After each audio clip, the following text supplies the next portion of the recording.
A couple of weeks back, I went to one of my favorite places to visit, Toronto, Canada. The city is beautiful, and the people are so nice, and they actually follow the rules of the road and use their turn signals. I'm looking at you, Boston. And the food. Oh man, the food is amazing.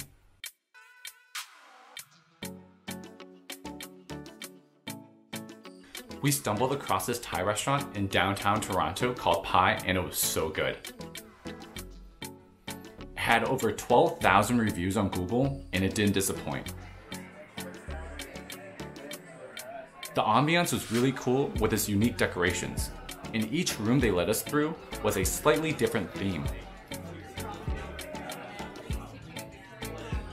We ordered 5 of their Thai chicken wings that were topped off with crispy shallots. My personal favorite, deep fried garlic shrimp with a side of sweet tamarind sauce.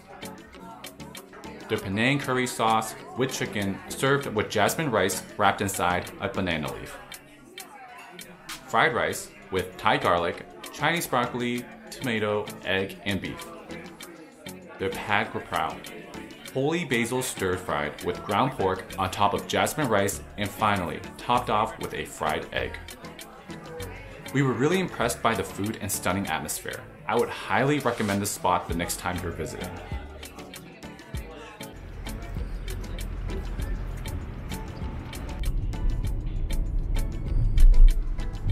The famous Lobster Fishman Clubhouse that has been featured all over YouTube is what made us choose Toronto as our travel destination in the first place.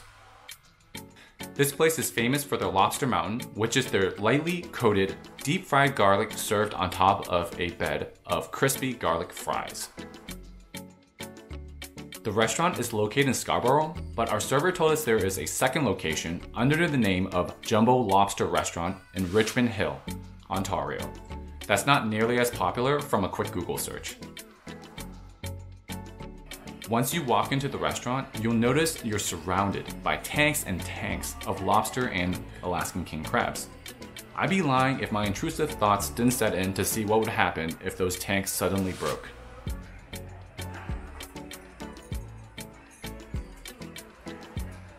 Here's a pro tip. Call way ahead to make reservations because this place gets super packed for dinner.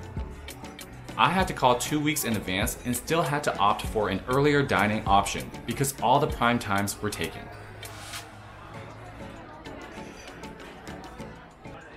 This restaurant is cash and debit only.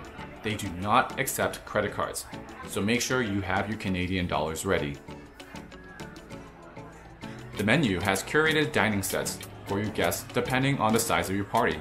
We went with whatever our server deemed best for our party of 9. They always bring out the crabs and lobsters to confirm that what you see is what you get. They also encourage you to take pictures with these behemoths and instruct you on where to hold them.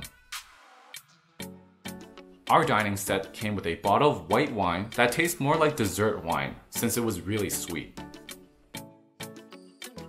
Our server scooped each of us a bowl of their chicken soup. I didn't expect much since the broth was so clear, but it turned out to be pretty flavorful.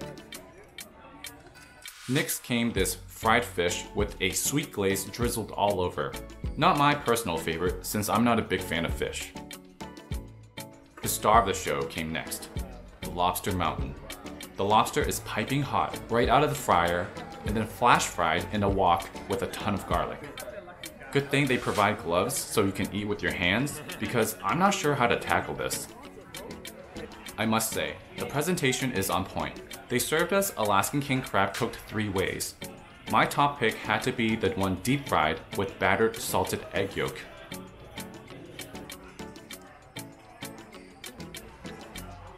We got this tiny serving of vegetables that seemed kind of comical for a group our size, but we didn't care, we were just there for the seafood. The rest of the crab meat was used for the fried rice. The total for this extravagant meal was over $1,300, which sounds like a lot of money, but in reality wasn't that bad for the amount of food we got split between 9 guys. Not to mention, we ordered another bottle of wine at the end. All in all, this trip was full of great food with even better company. Thanks for watching, and I'll catch you next time.